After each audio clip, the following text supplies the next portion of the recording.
Thanks for joining us. Significant changes are moving forward for a well-traveled area in Crystal. A developer is proposing a 4-story, 44-unit apartment building at the northeast corner of County Road 81 and Bass Lake Road. To make it happen, an office building on the property would be torn down. A rendering of the building shows what it could look like. It would serve a variety of income levels. The developer, affordable housing builder WODA Cooper Companies, already has a presence in the Twin Cities. They constructed a building in Minneapolis' North Loop area and are currently working on an apartment and townhome project in Brooklyn Park called Sandgrass Point. Construction on the Crystal building is expected to begin this fall. Meanwhile, the Crystal City Council recently had a difficult decision to make: decide what type of punishment to impose on the Crystal VFW after it failed an alcohol compliance check, its second violation in a year's time. A member of the Crystal VFW post spoke to the council at its meeting last week. He urged for leniency due to extenuating circumstances with a former server at the time of the second violation, which happened last December. Most city council members, however, felt it's difficult to go with leniency this time, after opting for a lesser punishment the first time. Some felt leniency for an organization that gives back to the community also sets a dangerous precedent. We have penalties because we have a problem here in the city with serving to underage individuals, and we have these penalties to change the culture. I don't see any ability for us to deviate from that based off of community benefit that a business provides. For it would be setting a precedent that it would be like any business could essentially buy their leniency from the council by donating enough or offering enough free things or something like that. I'd say it's an incredibly dangerous thing to even discuss. In the end, the Crystal City Council voted for a 3-day liquor license suspension and a $1,500 fine, which follows city guidelines. The vote was 6-1, with Mayor Julie Deschler voting against. As more Americans get older, the volume of people impacted by knee, shoulder, and hip pain becomes more widespread. But experts say there's a shortage of orthopedic surgeons available to treat those issues. It's one reason why a Plymouth surgery center is working to inspire the next generation of medical professionals. Here's Delane Cleveland. Something that's very important to our team is developing the future. Every career choice begins somewhere, but sometimes keep going a little bit more. It takes a little guidance to help kids figure out what they want to be when they grow up. I really do want to help people, and I really want to make a difference in the world. I don't really want to have a career where I'm not making that much of a difference. And most people, you get a job and you're just sitting at a 9-to-5 all day, and I want to do something that's more hands-on. It doesn't get more hands-on than using power tools to cut through bone. Anna Almeida and Reese Woodward were part of a group of Wayzata students who visited the West Health Surgery Center in Plymouth. You basically pin the plate in place to learn more about orthopedic surgery. A lot of bright minds are maybe choosing other fields besides medicine. So we wanted to introduce students to it early so that they have an opportunity to learn and have a good experience with it. So maybe they decide on choosing medicine as their field to pursue. According to Dr. Bashoy Gad, only 800 orthopedic surgeons are trained nationally every year. It's not enough to keep pace with the volume of patients who need help. It's a common theme in medicine. Patients' problems go up, the number of providers is not matching that. Okay, you ready for the fun part now? The goal of this event was to give students a taste of what the profession entails. Think of it like carpentry. You don't want to force it or flex it. But for bones and joints. There's a mental element and a physical element, and I think that's attractive to many people. Students have tons of options as they think about their next step in life. You're going to use the bottom trigger. The hope is that this exposure helps inspire the next generation of orthopedic surgeons. Orthopedic surgery, I didn't really think about it, but I do think it's the coolest because it's more hands-on, you're more aggressive with the surgery. But I don't know, after this it was really cool, so I'll think about it. In Plymouth, Delane Cleveland, CCX News. To become an orthopedic surgeon is a time commitment. It takes roughly 13 years of education and training to get a medical license in orthopedics. This week, a group called the Dream Team is helping engage Brooklyn Park in conversations about the Blue Line.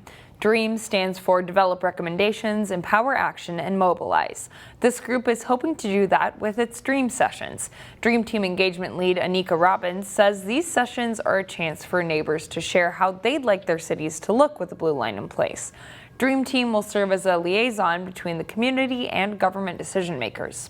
So it's really an opportunity for residents to chime in, weigh in, lend their voice to what kind of development they'd like to see in their communities.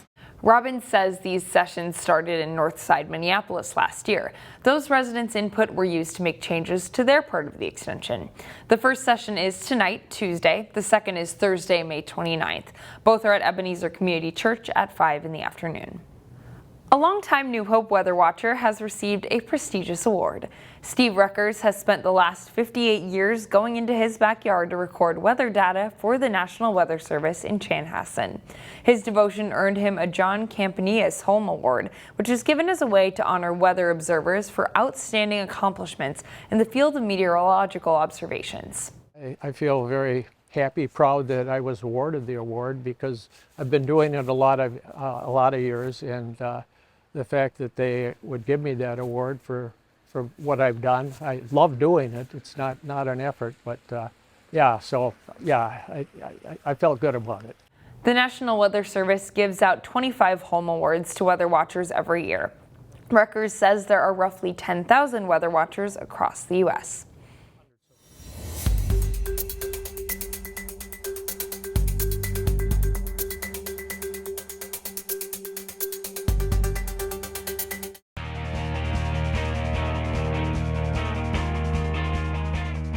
The Wayzata softball team allowed just one run total and 2 dominant wins to start the Section 6 4A tournament. The second-seeded Trojans then met up with top seed Edina in the winner's bracket final. Chaz Moots has highlights. Wayzata faced Edina twice in the regular season, falling to the Hornets 4-0 and 4-2. A pitching duel early in this one. Top one runner on third for Wayzata, but Ella Meyer gets Serena Carr to go down swinging to end the inning. Bottom three, runner on second for Edina, but it's another Ella. Ella Goodnature getting the strikeout to get out of the jam. Still scoreless in the fifth. The Hornets finally get something going. Mia Kapoor, good contact and good base hit to right field. Kapoor would get waved to third. The Trojans relay comes up just short, close call, but Kapoor ruled safe for a triple. Later in the inning with 2 outs, sophomore Avery Cox delivers for Edina. A ground ball up the middle scores the first run of the game. The Hornets weren't done there. Next at bat, Lauren Ganley wasn't the prettiest of hits, but gets the job done. Edina scores 2 in the fifth. Next inning, Goodnature trying to get her team back in it, this time at the plate. Her grounder gets through, bases loaded with 1 out for Wayzata. But after a strikeout, Meyer gets Lexi Drasher to fly out to end the threat. Last chance for the Trojans in the seventh. Meyer gets her 15th strikeout of the game. Wayzata falls to the Hornets 2-0 in the Section 6 4A semifinal. In Edina, Chaz Moots, CCX Sports. Benilde St. Margaret's is the number 2 seed in Section 6 3A softball. The Red Knights had a high-scoring battle in round 2 of the tournament. Second seed Benilde St. Margaret's hosting third seed Mound West Tonka in Section 6 3A softball winners bracket play. Scoreless until the top of the third when Mound's Kaylee Coleman tags it to deep center off the fence. Isabel Markley scores, and when the throw gets away, Addie Eaton also comes home for a 2-0 Whitehawks lead. Same inning and Caitlin Anderson's bouncer to third is picked up, but the throw sails high. Coleman and Carly Heinz score on the play, and it's suddenly 4-0 Mound West Tonka. The Red Knights respond in the bottom of the third. Charlotte Joslin delivers a base hit to right center field. A pair of runs score on the play as Benilde cuts the lead in half, pulling to within 4-2. After a run on a groundout pulls BSM within 4-3, Eaton connects in the fifth, clearing the fence down the line and left for a solo home run and a 5-3 Whitehawks lead. But the Red Knights answer in a big way. Brooklyn Riley singles to right field, and when the throw misses the cutoff and trickles away, Mallory Held dashes home to pull BSM within 5-4. Still in the fifth, and Ellie Porish rips one to the gap in right center. 2 more runs score on the play as the Red Knights take the lead for the first time at 6-5. They aren't done. May Breinig's tricky bouncer gets past the shortstop to bring Porish home. A 4-run fifth inning gives Benilde St. Margaret's a 7-5 lead. And they close it out from there. The Red Knights move into the winner's bracket final against Orono Wednesday with a 7-5 win. Jay Wilcox, CCX Sports. Section champs will be crowned this week in all local softball sections. A local squad took a big step toward a possible section title. Monday, Champlain Park beat defending section and state champion Rogers 2-0 in the winner's bracket final in Section 5-4A. Maple Grove is facing Centennial Tuesday in losers bracket play. The winner of that game then faces Rogers, with the team that emerges from the elimination bracket then meeting Champlain Park in the championship round Thursday at Champlain Park. The Rebels need one win to take the section title, which would be their first ever in softball. In the smallest class, West Lutheran lost 2-1 to Braham in the winner's bracket final in Section 4A. The Warriors, who made their first state tournament appearance last season, face the packed Lester Prairie winner in the losers bracket final. The remaining team after Tuesday takes on Braham for the section title Thursday, with Braham needing just one win to take the section title. Find more prep sports games and highlights at ccxmedia.org and follow us on social media.